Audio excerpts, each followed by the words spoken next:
नमस्कार, मेधज astro channel पे मेधज परिवार एवं संस्कार में आप सबका बहुत बहुत स्वागत है। दिन 14 जून 2026 रविवार, तिथि श्री मापनोती, तिथि श्री प्रदान करती है और तिथि है चतुर्दशी। चतुर्दशी तिथि है मतलब 14 तारीख, 14 नंबर और तारीख भी 14 है, डेट भी 14 है। इसका मतलब ये हुआ कि आज के दिन चतुर्दशी तिथि का बहुत विशेष मान है और इसलिए भी मान है क्योंकि तिथि हमारी आइज हैं, तिथि हमारा फ्यूचर है, तिथि फ्यूचर अग्नि है और चंद्रमा सूर्य के साथ हैं। ये अलग बात है कि सूर्य मृगशिरा में है और चंद्रमा रोहिणी में है। और चतुर्दशी तिथि है, मैं आपको बहुत पहले वीडियो में बताया था कि जब भी कोई तिथि हो, कोई डेट हो, वो तिथि का कोई भी प्लैनेट आपकी कुंडली में हो, वो उस दिन इक्वली पोटेंट होता है, एक्टिवेटेड होता है। अब आज 14 तारीख भी है, चतुर्दशी तिथि भी है, तो आपकी कुंडली में कोई भी ग्रह 14 डिग्री का हो या उसके आसपास का हो। मान लीजिए कोई प्लैनेट आपकी कुंडली में 6 डिग्री का है और उसके बाद 12 डिग्री का है कोई और फिर 18 डिग्री का है, तो जो 12 डिग्री वाला प्लैनेट है वो 12 से 18 के बीच में सारी डेट्स पे वो पोटेंट रहेगा, एक्टिवेटेड रहेगा। इस मेरी बात को महासूत्र समझिएगा। वीडियो हमारे छोटे होते हैं क्योंकि लंबा वीडियो लोग सुनना नहीं चाहते और मेरे पास भी समय नहीं होता है, मगर छोटे ही वीडियो में मैं आपको बड़े बड़े सूत्र भी दे रहा हूँ, जिसको आप भूलिएगा मत, कहीं लिखते जाइए और अगर कंटेंट में लिखते जाइएगा तो सबके लिए अच्छा रहेगा। आगे आप लोग की मर्जी है। तो चतुर्दशी तिथि रिक्ता तिथि है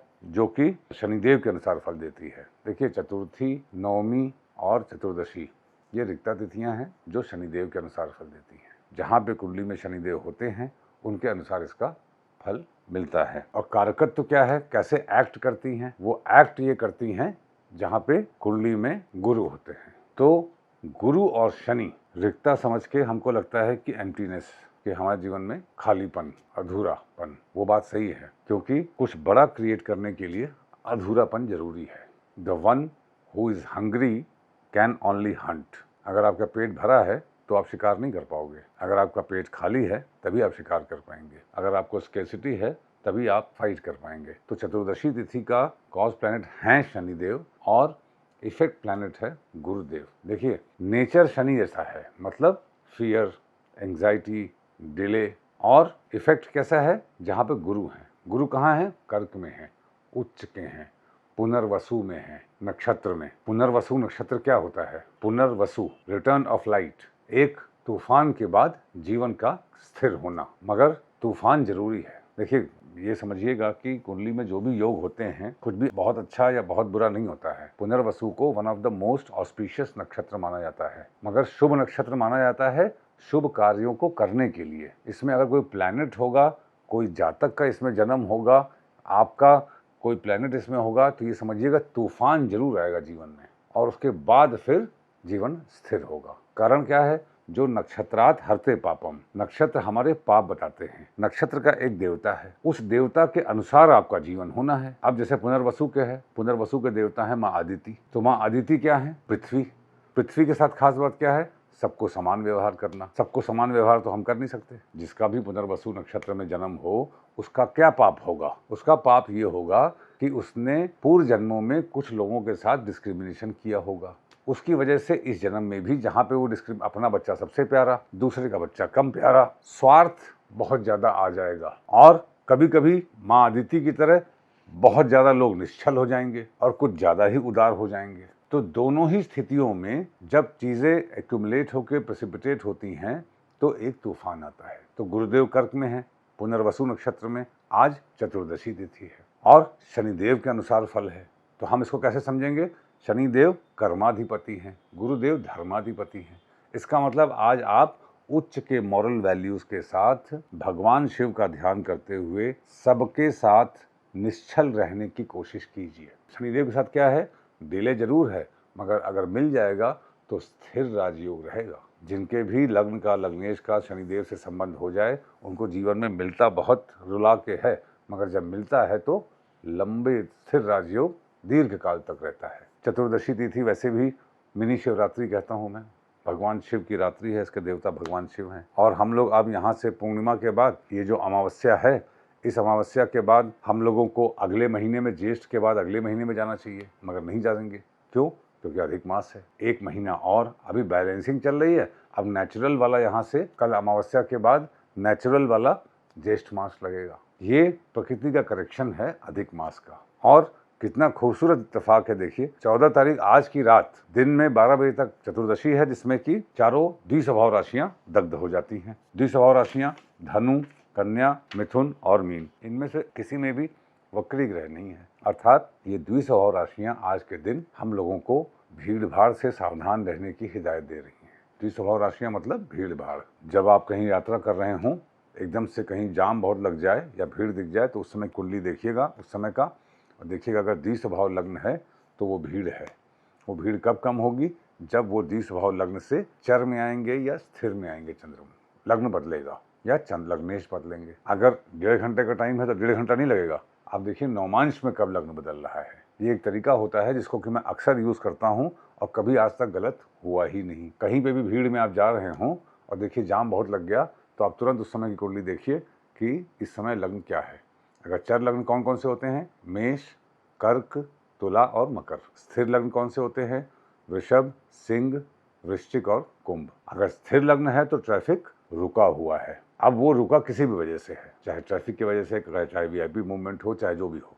मगर जब द्विस्वभाव है तो निश्चित रूप से भीड़ है। उसमें नवमांश जैसे ही बदलेगा वैसे ही भीड़ चलने लगेगी। कभी कभी नवमांश पे भी लंबे ट्रांजिट वाले प्लैनेट का प्रभाव आ जाता है, जैसे शनि का, गुरु का, राहु केतु का, तो वो लंबा जाम लग गया 1.5-2 घंटे का। इस प्रकार से इसको आप प्रैक्टिस करिए तो ये भी आपके काम आएगा। तो आज के दिन हमने आपको 2 सूत्र बताए, डे का और ट्रैफिक जाम का। तो चतुर्दशी तिथि के बाद अमावस्या है। अब ये जो अमावस्या है ये आज की रात पड़ेगी, 14 तारीख की रात, और 15 को ही सूर्य देव का मिथुन राशि में प्रवेश होगा। तो उस पे तो हम मिथुन राशि के प्रवेश पे कल बात करेंगे। आज हम लोग अमावस्या, चूंकि आज रात होगी और अमावस्या और पूर्णिमा माँ का मान रात्रि से होता है, तो हम इसको इसके अनुसार समझेंगे। अब देखिए ये जो पूर्णिमा होगी, अमावस्या है, ये बहुत इंपॉर्टेंट है।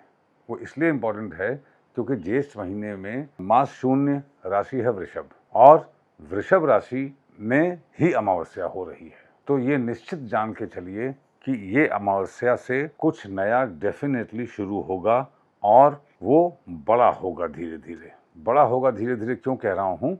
क्योंकि इसी महीने में शायद 16 या 17 तारीख को गुरुदेव पुष्य नक्षत्र में जाएंगे और मास शून्य नक्षत्र भी उत्तराषाढ़ा और पुष्य है। तो बड़ा हैपनिंग महीना होने वाला है ये वाला, जब वृषभ राशि में चंद्रमा है और सूर्य भी है। तो ये अमावस्या का निर्माण कर रहे हैं।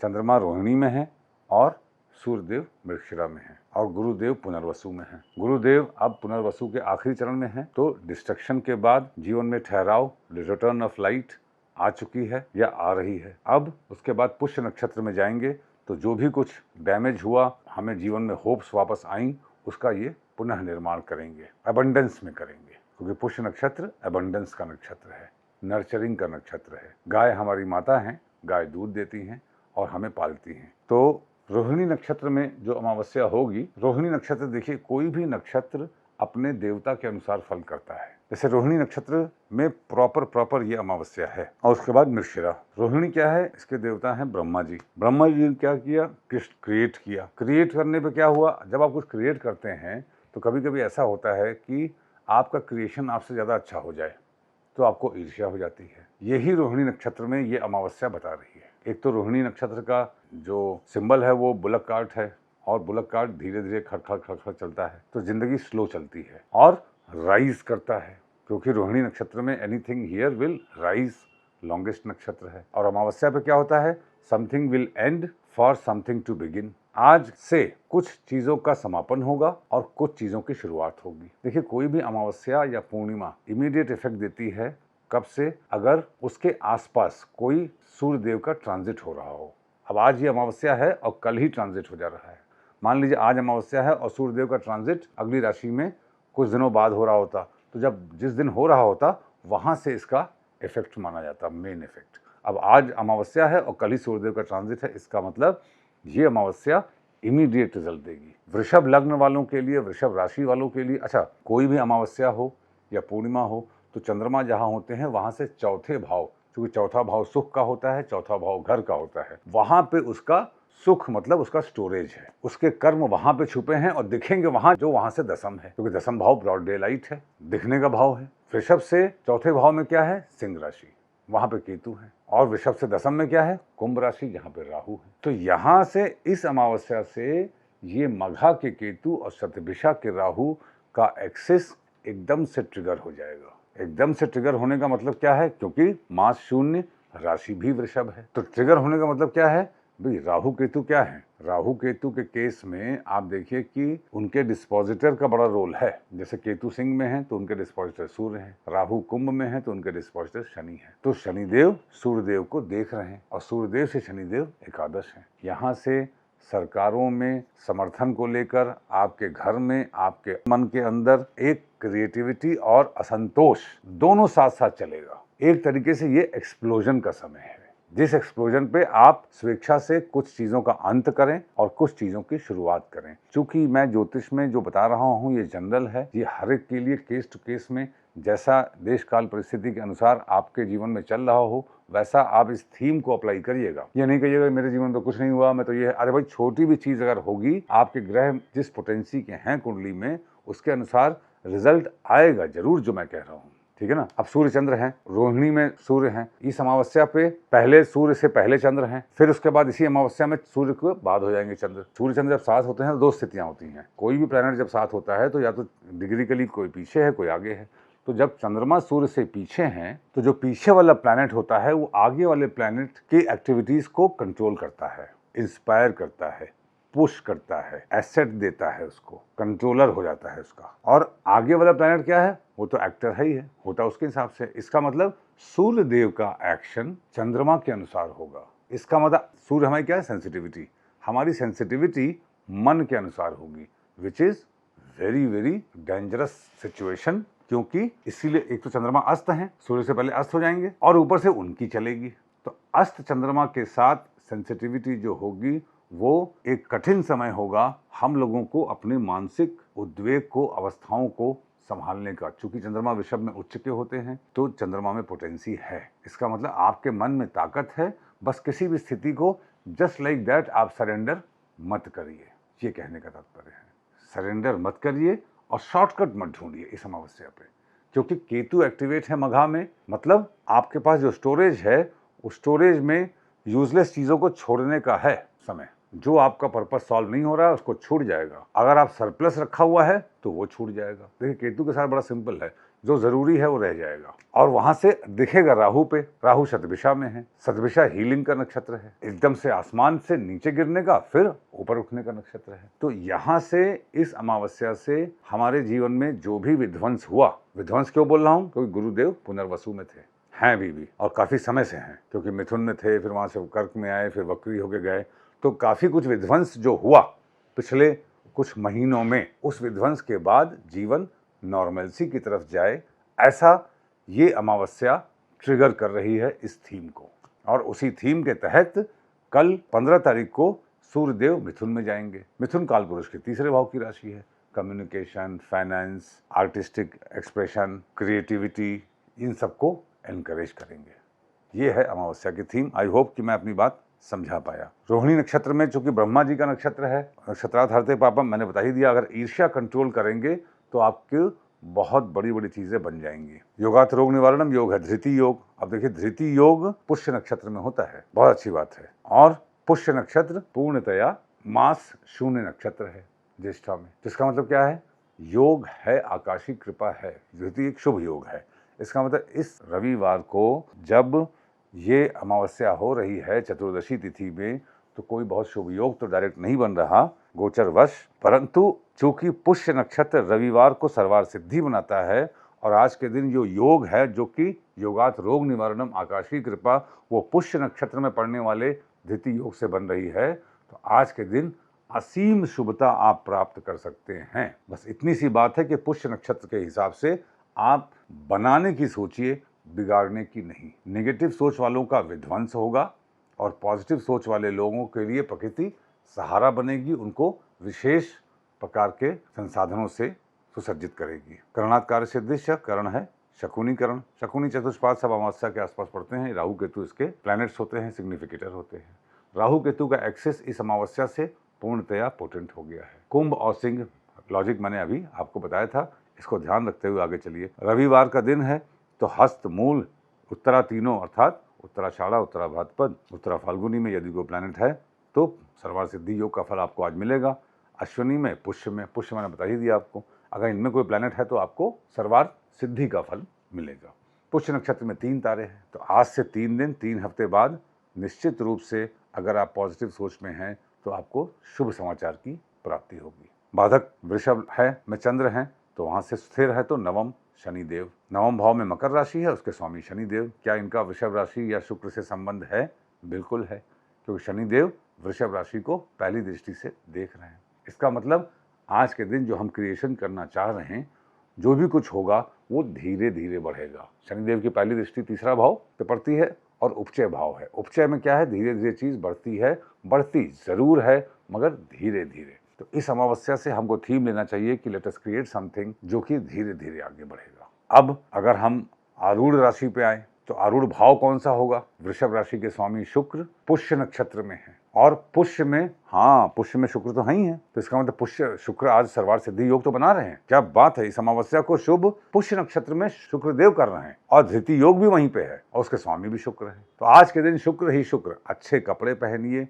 नए कपड़े पहनिए, पुराने कपड़ों का दान करिए, स्त्रियों का सम्मान कीजिए। जितने भी आपके घर में स्त्रियां हैं या बाहर हैं उनको कुछ गिफ्ट दीजिए, उनका आदर कीजिए। अपराध हो तो उसका क्षमा प्रार्थना कीजिए। अरे वाह वाह भाई, तो मुझे अभी ध्यान में आया आगे बढ़ने पे कि पुष्य नक्षत्र में ही सारा सीक्रेट है और उसी में गुरुदेव जाने वाले हैं। तो शुक्रदेव से संबंधित जो उपाय हो करिए, आपको बहुत शुभता प्राप्त होगी। और विशाखा, अनुराधा, ज्येष्ठा में कोई प्लैनेट हो तो वो खराब योग बनाता है, जो कि नहीं है, इसलिए कोई चिंता की बात नहीं है। अब आरूढ़ लग्न कौन सा होगा? वृषभ के स्वामी शुक्र वृषभ से तीसरे भाव में है, कर्क में, तो कर्क से तीसरा कन्या हुआ। तो कन्या कुंडली में जहां पे है उस भाव में चंद्रमा को विराजमान मानिए और राशि पकड़िए। चूंकि चंद्रमा की मूल त्रिकोण राशि वृषभ है और चंद्रमा वहीं पे है, तो वहां से 4 भाव पीछे जाइए। 4 भाव पीछे में कुंभ राशि होगी। कुंभ राशि में राहु है, अर्थात राहु चंद्र की युति का फल भी मिलेगा। और कन्या राशि जहां पे है, जिस भाव में, उस भाव में बैठकर राहु चंद्र को साथ समझिए। राहु चंद्र क्या है? माइंड की पोलैरिटी। एक तरफ सोच रहे हैं तो एक ही तरफ सोच रहे हैं। फोकस बढ़ाइएगा और फोकस बढ़ाने के लिए आपको जो प्रकृति शक्तियां हैं वो निश्चित रूप से प्रदान भी करेगी। हाथ जरूर जोड़िएगा, लगता जरूर जोड़िएगा। जो लोग व्यूअर्स हैं कुछ लिख रहे थे, आजकल नहीं लिख रहे हैं, उनसे मैं रिक्वेस्ट करूंगा वो लिखते जाएं। वेद जरूर लिखिएगा। और इसके बाद वाला वीडियो जो इनको कैलकुलेट करने का वीडियो है जो बनाया था, वो इसके बाद चलेगा, उसको सुनिएगा भी जरूर। घर से बाहर निकलने से पहले रविवार का दिन है, पान खा के निकलिए। आपका दिन शुभ हो। Thank you very much.